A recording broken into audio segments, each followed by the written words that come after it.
नमस्ते और cricket fans वापस आ गए हैं। कल टेस्ट सीरीज ख़त्म हो गई और अब धीरे धीरे आईपीएल का फीवर चढ़ेगा। आप पे भी चढ़ेगा, हम पे भी चढ़ेगा, हम दोनों के ऊपर भी चढ़ेगा। अलग अलग तरीके से वो कैसे हम आपको बाद में बताएंगे। आज हम करने जा रहे हैं कर्टन रेजर। वो है आईपीएल 2024 में हम क्या आशा कर सकते हैं उसके बारे में। और आने वाले दिनों में शायद हर रोज़, शायद वीक में 2-3 बार हम हर एक टीम का एक रिव्यू करेंगे कि टीम क्या है, उसका कॉम्बिनेशन क्या है और वो इस आईपीएल में कैसे खेल सकती है, उसके इम्पोर्टेंट खिलाड़ी क्या है, किनको ज़्यादा बेंच किया जाएगा, वगैरह वगैरह वगैरह। और उसके बाद जब आईपीएल शुरू होगी तब हम एवरी मैच के बाद लाइव होंगे। तो अभी आप अगर इस चैनल को पहली बार देख रहे हैं तो इसको सब्सक्राइब कर दीजिए, इस वीडियो को शेयर कीजिए जितना हो सके उतना ज़्यादा। और हम यहाँ पे क्रिकेट फैंस हैं तो हम दोनों अलग अलग टीम के फैंस भी हैं आईपीएल के, लेकिन आईपीएल के वक्त हम हमारी टीम के लिए बायस्ड होंगे, वो आप समझ बिल्कुल, लीजिए। और हम एक दूसरे को जहाँ पे डिफेंड होगा वहाँ पे डिफेंड होगा, लेकिन हमारा कोई भी बयान या हमारा कोई भी वीडियो किसी टीम को इंसल्ट नहीं करेगा, किसी प्लेयर को। हेल्दी ट्रोलिंग हम करेंगे, लेकिन बाद में जो भी जीतेगा हम उसको अप्रिशिएट करेंगे। तो ये सब कर्टन रेजर में ज़रूरी था। अब कुछ पहले एक न्यूज़ शेयर कर लेते हैं। नेक्स्ट ईयर फुल मतलब बड़ा ऑक्शन होगा और 3 या 4 खिलाड़ियों को ही रिटेन करने को मिलेंगे हर टीम को। तो पूरा नया टीम जैसे कि 2022 में हुआ था वैसा होगा। मेरे ख्याल से 3 साल किसी एक टीम के लिए बॉन्ड करने में और नई बनाने में बहुत कम है। 5 साल मिनिमम होने चाहिए, फिर आप बड़ा ऑप्शन करिए। लेकिन अब आईपीएल है, एक बहुत बड़ी ब्रांड बन चुकी है और उसमें हम जानते हैं कि बहुत सारे पैसे वगैरह शामिल हैं। तो उसका भी कुछ कारण होगा इसमें, बट 5 साल होते तो अच्छा होता है जी। लास्ट मेरे को याद है जब 2015 में जब टीम्स बैन हुई थी दोनों, सीएसके और आरआर, तो 2016 में मेगा ऑक्शन हुआ था। फिर 2017 में जब वो दोनों चली गई तो 2018 में मेगा ऑक्शन हुआ था, सीएसके आरआर वापस आई थी इसलिए। उसके बाद 19, 20, 21 3 साल गए और 2022 में मेगा ऑक्शन हुआ बिकॉज जीटी एलएसजी नई टीम्स आई। तो 25 में अभी बोल रहे हैं, तो तभी ऐसा बोल रहे हैं कि ये साल तो जितनी अभी मैचेस हो रही है उतनी होंगी, बट उसके बाद जब भी मेगा ऑक्शन होगा आई थिंक 27 या फिर 28 में, उसमें 94 मैचेस होंगी टोटल। तो जो 14 मैचेस थी वो अभी वो लोगों को 16 मैचेस खेलनी पड़ेगी एक टीम को, और ऊपर से क्वालिफायर्स अलग, वर्कलोड बढ़ जाएगा। मतलब जो 6 वीक थी वो अब 27 से 8 वीक पूरे हो जाएंगे। और उसमें प्लेयर्स पुल आउट करेंगे तो उनका भी कोई गलती नहीं होगा, क्योंकि इतने लीग स्टेज की मैचेस कोई भी नहीं खेल पाएगा, आपको हर बार टीम बदलनी पड़ेगी। हम लोग देखेंगे भी नहीं। मतलब देखिए, एक बात फैक्ट है, आईपीएल जब भी शुरू होता है तो शुरू के 1 या 1.5 वीक बहुत मज़ा आता है, लेकिन फिर कुछ मैचेस हो जाते हैं जो बोरिंग होते हैं, वन साइड हो जाते हैं, बहुत एक्साइटमेंट कम होती है, तब थोड़ा डाउन होता है। लेकिन हम देखते हैं 2023 में थी नहीं, ये मैं दावे के साथ कह सकता हूं। कुछ ऐसे एक्सेप्शंस हो सकते हैं, बट इन जनरल ऐसा होता है। मतलब ऐसा एक जोक आया था लास्ट ईयर के आईपीएल में कि पहले ऐसा होता था कि सीएसके मुंबई का मैच होता तो दोस्त बोलते थे कि मैं तेरे घर आ रहा हूँ कि तू मेरे घर आ रहा है। अभी दिल्ली या पंजाब का मैच होता है तो बोलते दिल्ली और पंजाब का घर है तो मैं अपने घर से भी जा रहा हूँ। ऐसी चीजें हो गई है। और दूसरा क्या है कि we all are social animals, तो हमें और भी काम होते हैं। तो जब ये 97 या 94 मैचेस हो जाएंगी 2 महीना, तो शायद टीआरपी पे भी असर होगा, क्योंकि जो कामकाजी लोग हैं, जो समाज में बहुत काम रहता है, तो वो लोग फिर इतने मैचेस नहीं देख पाएंगे। लेकिन देखते हैं तब की बात तब। अभी तो हम इस सीज़न की बात कर रहे हैं, तो हम अभी ये यहाँ पे आत्माराम तुकाराम भीड़े की तरीके से हम घोषणा करते हैं कि मैं बाप हूँ और ये मेरे बेटे हैं। मैं गुजरात टाइटंस का फ़ैन हूँ।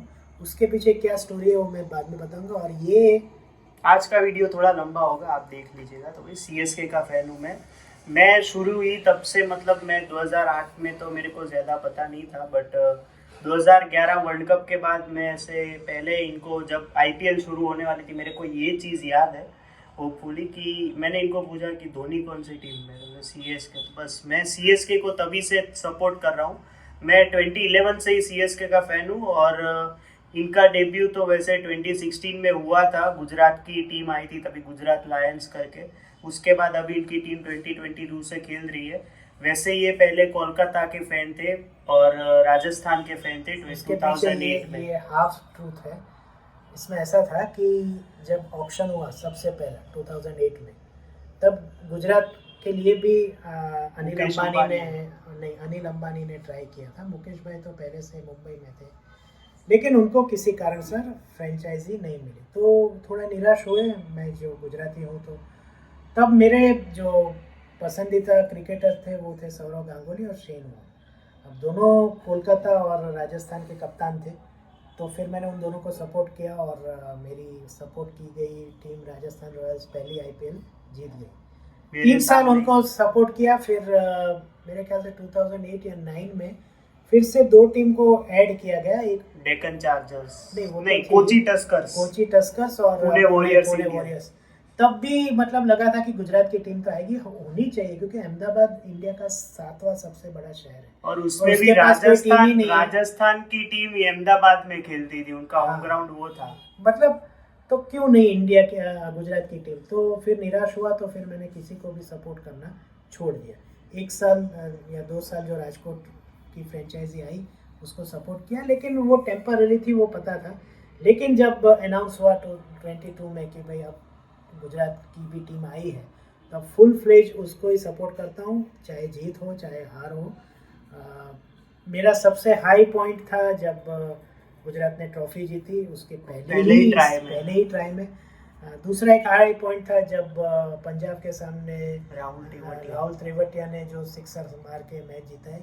और सबसे लो पॉइंट था जब रिंकू सिंह ने गले में आया हुआ विजय खींच के ले गए।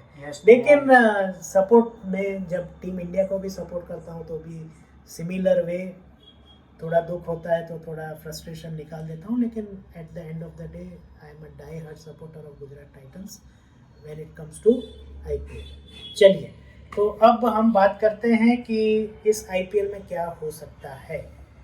इस साल भी मुझे लगता है कि मुंबई इंडियंस और सीएसके, देखिए अब ये मैं कोई प्रूफ नहीं दे रहा हूँ, लेकिन मेरी टीम है, लेकिन फिर भी मैं बोल रहा हूँ कि इन दोनों के जीतने की परिस्थिति ज़्यादा अच्छी है। कुछ भी हो सकता है, लेकिन परिस्थिति ज़्यादा अच्छी। Then third favourite Gujarat Titans है, क्योंकि अब धीरे धीरे हमारे खिलाड़ी भी थोड़े फॉर्म में आ रहे हैं।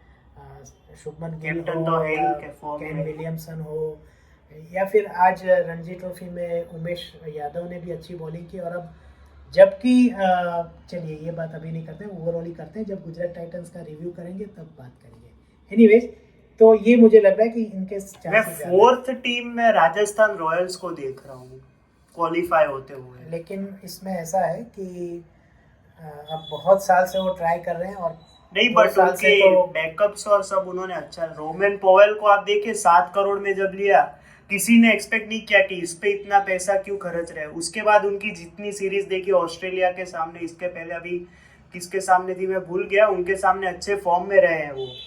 पर जिस टीम के ऊपर बहुत ज़्यादा नज़र रहेगी वो रहेगी हैदराबाद की। सनराइजर्स के पास सुपर डुपर स्टार्स हैं। कौन से 4 ओवरसीज खिलाते हैं वो देखना।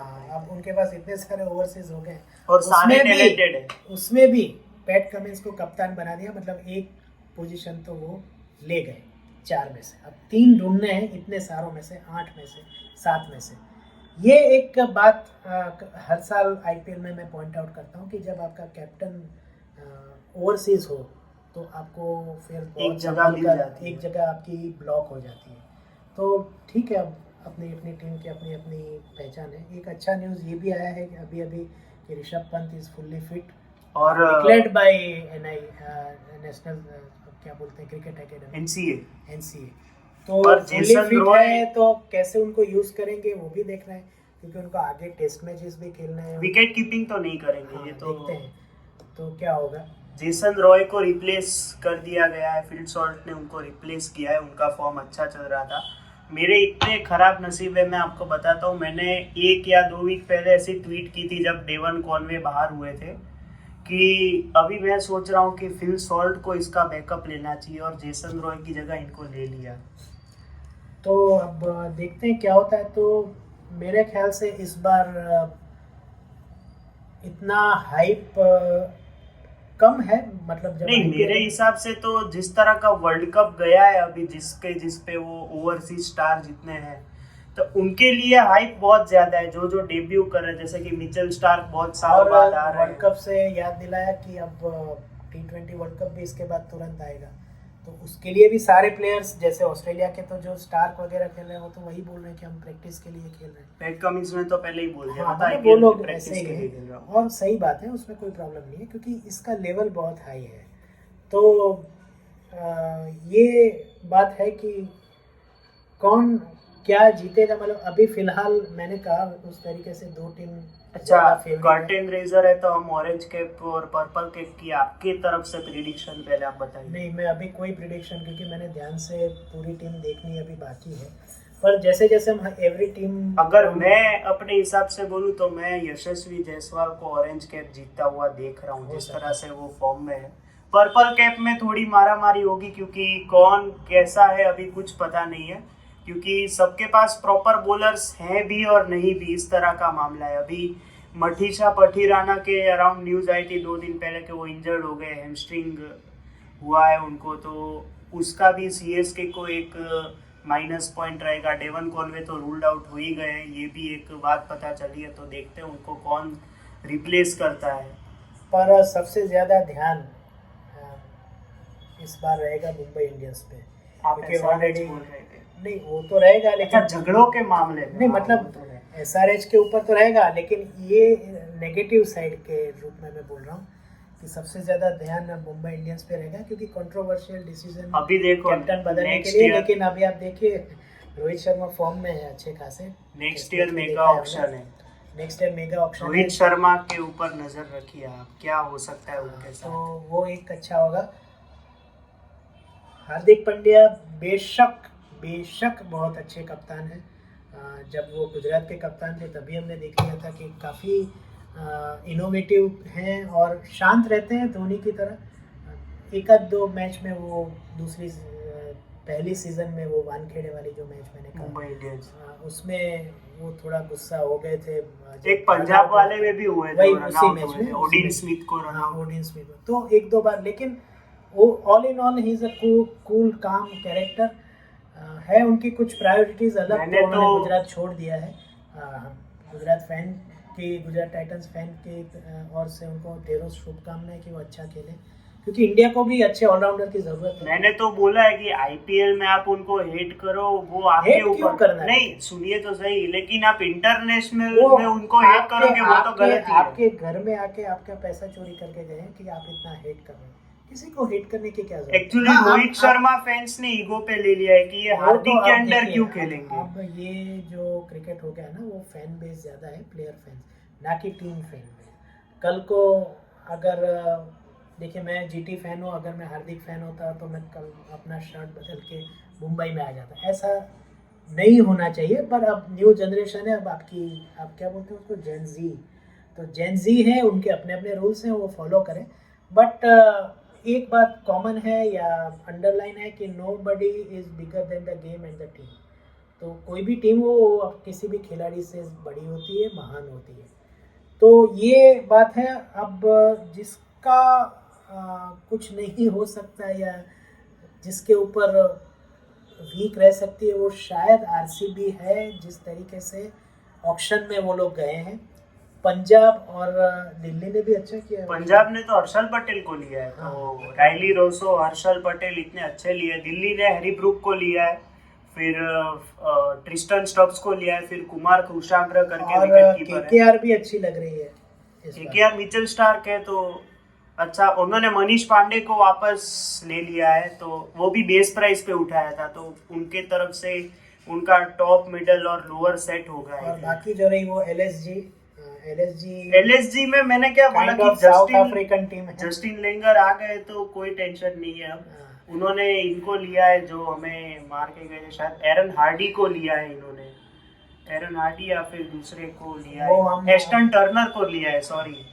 तो और शमार जोसेफ तो है ही। मतलब वो काइंड ऑफ साउथ अफ्रीका है कि अच्छा खेलते हैं लीग्स में। इंग्लैंड है ज्यादा, देखिए हाँ। आप, डेविड विली है। नहीं, मैं नेचर के बारे में बात कर रहा हूँ। तो क्वालिफाई कर जाते हैं, 2 क्वालिफाई साल से तो हो ही रहा हाँ, पर फिर वहाँ पे लूज हो जाते हैं। बट ये है कि इस बार थोड़ा हाइप फिलहाल कम है। शायद अभी अभी हम लोग टेस्ट सीरीज जीते हैं तो थोड़ा उसका नशा है, लेकिन धीरे धीरे आएंगे। तो कल हम वापस मिलेंगे टीम रिव्यूज के साथ। तो सबसे बॉटम पे कौन सी टीम थी लास्ट ईयर? एसआरएच या फिर मुंबई तो नहीं, एसआरएच थी शायद। नहीं, मुंबई तो नहीं, मुंबई तो last but not the least थी। वो देखते हैं। तो मतलब उस टीम के ऊपर हम रिव्यू करेंगे और धीरे धीरे 10, 9, 8, 7 उस हिसाब से। लास्ट टीम एसआरएच थी। एसआरएच, तो कल एसआरएच का रिव्यू करेंगे, जिसके ऊपर मैंने कहा सबसे ज़्यादा नज़र है because of star studded team. फिर उसके ऊपर जो होगी और लास्ट में 2 जो फाइनलिस्ट थी, गुजरात टाइटंस, और उसके बाद फर्स्ट गुजरात है, लास्ट एसआरएच है। नहीं, फर्स्ट नहीं, फाइनल में फिर हम लोग को देखना पड़ेगा ना। हम पॉइंट्स टेबल के हिसाब से वो नहीं, लेकिन फिर जब क्वालिफायर्स की बात आएंगी तो हम उस हिसाब से चेंज कर लेंगे। तो लास्ट एपिसोड हमारा सीएस के ऊपर होगा। तो ये कर्टन रेजर है, हम रिकॉर्डेड अभी कर रहे हैं। तो अच्छा है, आपको अच्छा लगा या नहीं, या बताइए हमें कमेंट्स में। चैनल को अभी के अभी सब्सक्राइब कर दीजिए, क्योंकि आईपीएल में बहुत मज़ा आने वाला है। और बस, तो फिर कल मिलते हैं एसआरएच के टीम रिव्यू के साथ। तब तक के लिए सिद्धार्थ छाया और हेमिश दोनों को आज्ञा दीजिए। आप सबको शुभ रात्रि, शुभ रात्रि, शुभ रात्रि, और हमारी तरफ से बाय बाय।